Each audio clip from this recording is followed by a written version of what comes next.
మాయా కార్యమిదం ద్వైతమస్తి చేత్ బ్రహ్మ భావనం. నామరూపాత్మకమైన ఈ జగత్తు మాయ వల్ల పుట్టినది. మాయాకార్యమిదం ద్వైతం అద్వైతం పరమార్థత అని వస్తుంది. ఒకటి వచ్చింది. ఇప్పుడు మాయాకార్యమిదం ద్వైతం ఎప్పుడు మనసు ఇంద్రియాల గుండా బయటికి పోయిందో ఇది మాయాకార్యము. మాయాకార్యం అంటే ఏమిటిది అంటే ఏదో అక్కడ ఇది ఉంది, వాడున్నాడు, ఇక్కడ ఇది ఉంది, ఇది ఉంది, అది ఉంది, ఇది అన్ని ఉంది ఉంది ఉంది ఉందిని కల్పించుకొని చూస్తుంది. ఇది మాయాకార్యం. ఎందుకు మనసు బయటికి పోతే ఊరుకుంటుందా? వాడట్లా, వీడిట్లా, ఇట్లా, అది అట్లా అంటుంది కదా. ఇప్పుడు ఎందుకంటుంది మాయాకార్యం? ఎందుకని మాయాకార్యం అంటే ఏమిటి? తను పరమాత్మ స్వరూపమని తెలియనటువంటి అజ్ఞానమే మాయ. మాయ అంటే ఇది ఎక్కడి నుంచి వచ్చింది? ఇంతలో అవునా కాదు. మనకు మన బ్రహ్మత్వం, మనలో ఉండేటువంటి జ్ఞానస్వరూపమైన పరమాత్మ తెలియబడుతూ ఉంటే ఇది లోపలివి బ్రహ్మ మాత్రంగా నిలబడుతుంది. ప్రపంచాన్ని చూడదు, దానికి అవసరంగా. ఇప్పుడు బ్రహ్మ మాత్రంగా నిలబడు. ఇదే బయటికి పోయి వాడున్నాడు, వీడున్నాడు, అది ఉంది, ఇది ఉంది నేను చూడని మొదలుపెట్టిందంటే ఈ ఇంద్రియాల ద్వారా ఈ మనసు బయటికి పోయి ఆ బయట ఉన్న ప్రపంచాన్ని అంతా తెచ్చి ఇక్కడే పిక్చర్ వేసి ఒక సినిమా వేసి ఆ సినిమాని లోపల ఉండే నేను ఉన్నాడే జ్ఞానస్వరూపుడు చూసేవాడు. వాడు ఆ పిక్చర్తో కలిసిపోతాడు. ఏమంటే వీడికి జ్ఞానం లేదు కదా, అజ్ఞాన దశే కదా, పరమాత్మ అంటే ఏదో తెలియదు కదా. కాబట్టి ఆ ఎదురుగా కనిపిస్తుండే పిక్చర్ అంతా కూడా ఆ నాదే అనుకుంటాడు. నా పిల్లలు, నా ఇల్లు, నా వాటి, నాది నాది అని దాంట్లో కలిసిపోయి ఉంటాడు అజ్ఞానం చేత. తెలిసినటువంటి వాడు ఇదంతట్లో ఎట్లా పడుతుందో పిక్చర్ మాదిరి. ఈ నేను ఎవరు? ఈ చూసే నేను జ్ఞానస్వరూపమైన బ్రహ్మం కదా, ఈ నేను పరమాత్మను అని తెలిసిన వాడైతే ఆ చూడబడేదాన్ని వదిలేస్తాడు. చూచే తానుగా బ్రహ్మమాత్రంగా నిలబడతాడు. బ్రహ్మమాత్రంగా నిలబడి ఆ బ్రహ్మస్వరూపుడై ముక్తిని పొందుతున్నాడు. ఎంతెంతసేపు ఆ విషయాన్ని వదిలి బ్రహ్మమాత్రంగా నిలబడుతున్నాడో అంతంతసేపు ముక్తిని అనుభవిస్తున్నాడు, ముక్త స్థితిని పొందుతున్నాడు. ఆ విధంగా మనము నిలిచి మనం ఇంత విచారణ చేసిన వాడు కాబట్టి మీరందరూ కూడా మాటికి ఆ మనసు ఏదేదో కల్పించేవాడు అట్లా వస్తున్నప్పుడు గుంపులుగా వచ్చిందా చా అని వదిలేసి నిలబడి నేర్చుకోండి. వదిలేసి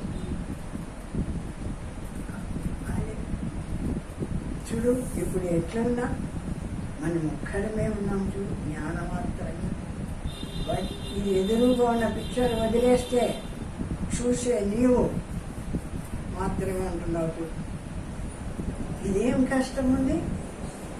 ఇది కష్టమా? అన్నిటి మాదిరి, యోగాల మాదిరి, వాటి మాదిరి ఈ శరీరానికి బాధ ఉందా?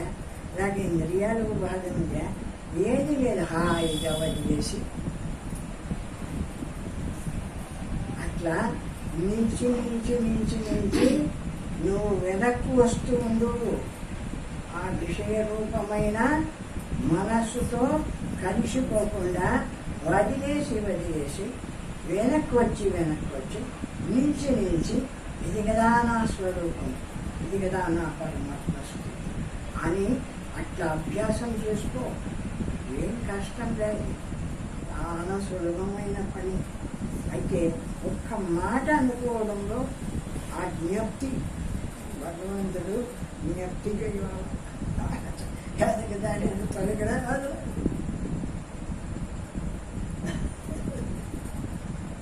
కనుక అలవాటు చేస్తే ఈ సుఖాన్ని మరిగిందంటే ఇది మహాసుఖం. ఏ వాటిల్లో ఉండి వాటిని అనుభవించడము మహా కష్టం. వదిలేసి హాయిగా నిలబడుతుందంటే మహాసుఖం. ఈ సుఖాన్ని మరిగిందంటే అది మాటికి వదిలేసి నిలుస్తుంది. దీనికి ఏం కార్యం చేయనక్కర్లేదు, వదిలేస్తుంది దాన్ని మాత్రం. అంటే అభ్యాసం చేసుకో, నువ్వు నిత్యముక్తుడు అవుతూ ఉంటావు. ఎప్పుడెప్పుడు వదిలి నువ్వు మాత్రమే నిలబడుతున్నావు. అప్పుడు ముక్త స్వరూపాన్ని పొందుతున్నావు. దేహం విడిచిన తర్వాత అఖండమైనటువంటి ఆ ముక్త స్థితిలో కలిసిపోతావు. కనుక ఈ వేద బుద్ధి నీకు కలిగిన ఎడల వెనుకటి సూత్రమందు చెప్పిన రీతిని దీనిని తోసివేసి అంతా బ్రహ్మస్వరూపంగా భావించబడదు. అదే కదా చెప్పింది కూడా. నీకు ఇది అర్థమైతే ఏది మనస్సులోకి వచ్చి విషయరూపమైన ప్రపంచం మనస్సులో వచ్చి పడుతూ ఉందో దాన్నంతా వీడ్చేసి తోసేసి నిలిచిన నీవు జ్ఞానస్వరూపుడివి, చూస్తున్న నీవు జ్ఞానస్వరూపుడివి. విడిచింది మనోబుద్ధిలో ప్రపంచ విషయాన్ని, దాన్ని విడుస్తున్నావు, మాయాకార్యాన్ని విడుస్తున్నావు, జ్ఞానమాత్రంగా నిలుస్తున్నావు. ఆ విధంగా నిలిచి అభ్యాసం చేసుకో. నీకు ఎప్పుడు వీలైతే అప్పుడు దీనికేమి ఒక కాలంలో కూర్చొని ఉదయం కూర్చోవాలన్నా సాయంత్రం కూర్చొని ఏమిలే, నిరంతర సాధన. ఎక్కడ పడితే ఎక్కడ, నీవు ఎక్కడ పడితే ఎక్కడ ఏది కనిపించకపోతే వదిలేసాగా అట్లా చేసుకుంటూ నిరంతరం అభ్యాసం. చిదాకాశమే బ్రహ్మాకారం, అది లేని స్థలమే లేదు కాన అంతా బ్రహ్మయే అని భావించు. చిదాకాశం ఉందే, జ్ఞానాకాశం. ఇప్పుడు చెప్పింది చిదాకాశం. మనస్సులో సంకల్ప వికల్పాలు ఉండి ప్రపంచ రూపం అంతా పడుతూ ఉంటే అది ప్రపంచాకారం. దాన్ని వదిలేసి వెనకొచ్చి నిలబడినా చూడు, ఇది చిదాకాశం, జ్ఞానాకాశం.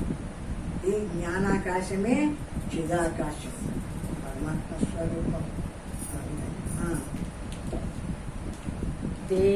దేహేహమితి దుఃఖచ్చేద్ బ్రహ్మోహ ఇది నిశ్చయ, బ్రహ్మోహమది నిశ్చయ.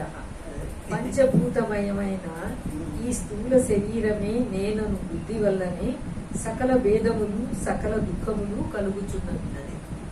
దుఃఖమే ఎట్లా కలుగుతుంది? దేహం నేను అనుకోవడం వల్ల. ఈ దేహం నేను అనుకోవడము, దేహం నేను అనుకున్న తర్వాత ఇల్లు నాదనుకోవడం, ఈ పిల్లలు నాదనుకోవడం, ఈ డబ్బు నాదనుకోవడం, ఇవన్నిటి వల్ల దుఃఖం ఏర్పడుతుంది. మొట్టమొదటిది దేహం నేను అనుకోవడం. దేహం నేను అనుకున్న దాన్ని వదిలేసి బ్రహ్మం నేను నిలిచి అన్ని వదిలేసి నిలబడి ఈ నిలబడినటువంటి ఈ శుద్ధ జ్ఞాన స్వరూపమైన అఖండమైన బ్రహ్మం నేనంటే ఏదో దీంట్లోనే ఉన్నానని కాదు, ఈ మనస్సును చూస్తూనే ఉన్నానని కాదు. దీన్ని దాటిన తర్వాత జ్ఞానస్వరూపమై నిలిచినానే ఆ నేను ఎట్లున్నాను? అఖండం, అనంతం, పూర్ణం, పరిపూర్ణమై చిదాకాశ స్వరూపమై. ఆకాశం ఎట్లా వ్యాపించి ఉందో సర్వవ్యాపకంగా, అట్లా చిదాకాశ స్వరూపమై ఆయన ఇచ్చినటువంటి ఆ శుద్ధ జ్ఞానము నా స్వరూపం.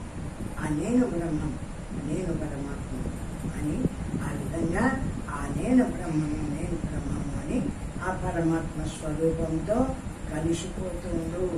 మనస్సును వదిలేస్తుండు, ఈ బ్రహ్మంతో కలుస్తుండు అని చెప్తున్నాడు. ఈ వాడుక మాయా కార్యం కేవలము అబద్ధం. ఈ ప్రపంచమంతా చూస్తూ కూర్చుంటామే మనస్సులోకి వాడిని గురించి వీడిని గురించి అది గురించి మాట్లాడుకుంటూ అనుకుంటూ మనం ఏది అనుకుంటుంటే అంత పడుతుంటే నేను చూస్తున్నామే. ఇదంతా మాయా కార్యం, ఇది ప్రపంచము.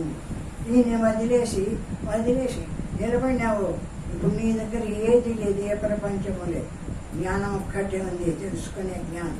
ఈ నీవు పరమాత్మ స్వరూపుడివి. ఈ విధంగా కొంచెంలోనే ఉంది, మనకు ఇబ్బంది ఏం అవసరం లే. దీన్ని పట్టుకుంటే ప్రపంచం, దాన్ని వదిలేసి నిలబడితే జ్ఞానస్వరూపమైన మోక్షస్థితి, మోక్షస్వరూపం. వదిలేసి నిలబడమే కావాలా? అది కనిపించినప్పుడు మనకు, కనిపించినప్పుడు వదిలేది ఈ కష్టం. ఏదో చచ్చుకొని వస్తుంది చూడు ప్రపంచ విషయాన్నంతా మనసు. అప్పుడు చా అని వదిలి అనుకో, వదిలేసి నిలబడు. ఆ నిలబడిన నీవు జ్ఞానస్వరూపుడివి. ఆ వదిలిపోయింది మాయా సంబంధమైన ప్రపంచము, మనస్సు. ఆ విధంగా అభ్యాసం చేసుకో అంట.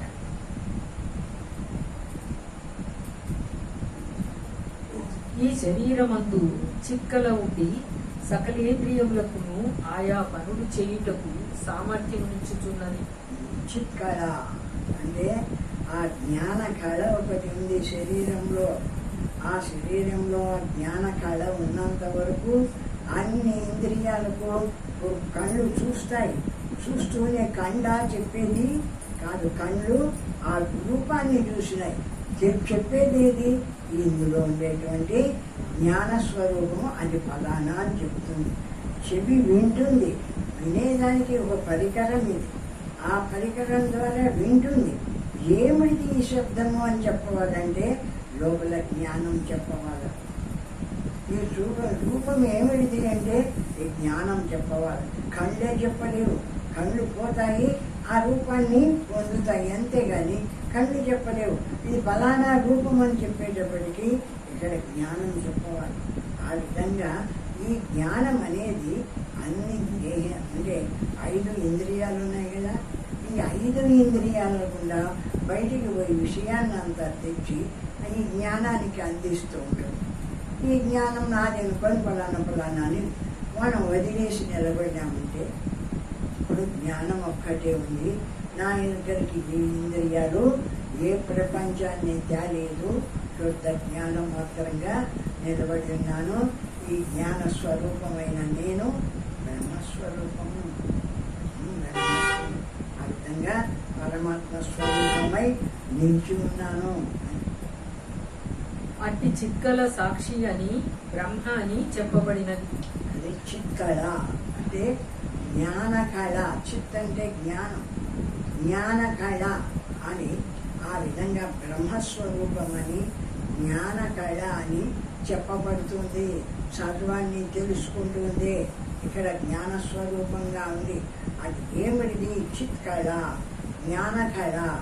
ఆ జ్ఞానం చేతనే ఈ దేహము అన్ని పనులు చేసి అన్ని అనుభవాలు అనుభవిస్తూ ఈ ప్రపంచంలో తిరుగుతుంది. ఆ జ్ఞాన కళే లేకపోతే, ఆ తెలుసుకునే జ్ఞానమే లేకపోతే ఈ శరీరము జడమై పడిపోతుంది. కాబట్టి అది చిక్కళా రూపమైన ఆ జ్ఞానము పరమాత్మ స్వరూపము, భగవంతుడి స్వరూపం. అది తన నిజ రూపము కనుక నేను బ్రహ్మమును కాని ఈ శరీరము నేను కాననే నిశ్చయం ఉన్న ఎడల దుఃఖములు తనకు లేవు. అది ఈ శరీరం కాదు, ఇంట్లో ఉండేటువంటి జ్ఞాన స్వరూపం. కాబట్టి ఆ జ్ఞానము నేను ఈ శరీరంగాను, ఇంద్రియాలుగాను, ఇదిగాను నేనెవరు ఉంటే నేను జ్ఞానస్వరూపుణ్ణి, బ్రహ్మస్వరూపము. సర్వవ్యాపకంగా ఏ జ్ఞానము నిండిపోయి ప్రకాశిస్తుందో ఆ జ్ఞానము నా స్వరూపము. అహం బ్రహ్మాస్మి శివోహం, అయమాత్మ బ్రహ్మ. శివోహం అంటే చిన్న ఏదో ఒక 3 మాటలు చెప్పిన, 3 ముక్కలు చెప్పిన మంత్రం కాదది. ఇటువంటి జ్ఞానస్వరూపమైన ఏ బ్రహ్మముందో ఆ బ్రహ్మము నేనై ఉన్నాను. శివోహం, శివోహం. శివో అంటే ఈ శివుడు కాదు, ఈశ్వరుడు 4 రూపములు వేసుకుంటే శివుడు కాదు. శివము అంటే ఆనందము. శివోహం అంటే అంతటా ఆనంద రూపమై నిండి ఉండేటువంటి శుద్ధ జ్ఞానస్వరూపమైన బ్రహ్మమేదో ఆ బ్రహ్మము నా స్వరూపము. శివోహం అనంతమైన ఆనంద స్వరూపుణ్ణి నేను. ఆనందము అంటే ఏమిటిది?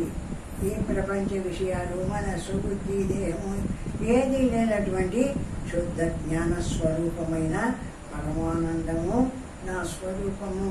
ఆ నేను బ్రహ్మము, నేను పరమాత్మను అని ఆ బ్రహ్మాన్ని తానుగా భావించవాలా.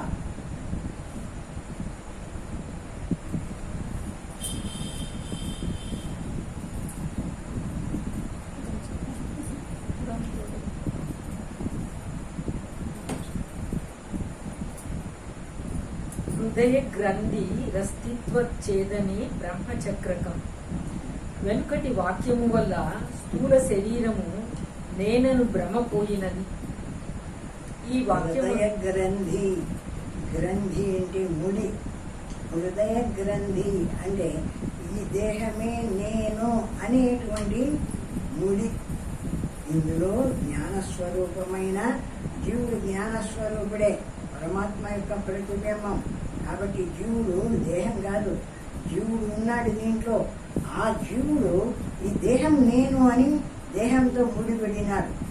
విద్యుతే హృదయ గ్రంథి చిజ్జంతే సర్వ సంశయా క్షీయంతే చ కర్మాణి తస్మిన్ దృష్టే పరావరి.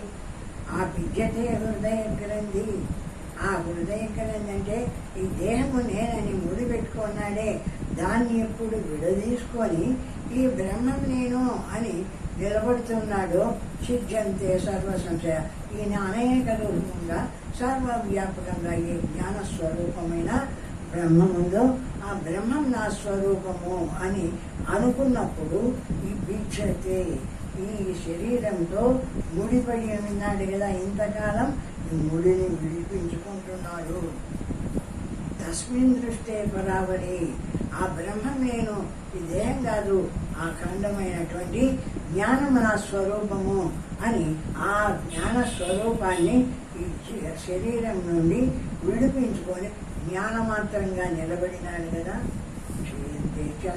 అటువంటి తస్మిన్ దృష్టే పరావరే. ఆ బ్రహ్మస్వరూప దృష్టి చేత ఈ అజ్ఞానమంతా లేకుండా పోతుంది.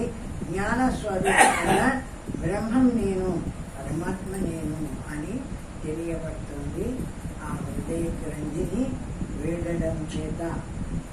ఈ వాక్యమందు సూక్ష్మ శరీరమును జీవుడు నేననే భ్రమ హృదయ గ్రంథి అని సంజ్ఞ కలదు. ఈ శరీరము, ఈ హృదయము అంటే మనస్సు, బుద్ధి, ఇంద్రియాలు ఇవన్నీ నేను అనుకుంటున్నాడే. ఈ నేను అనుకోవడమే హృదయ గ్రంథి, ముడి.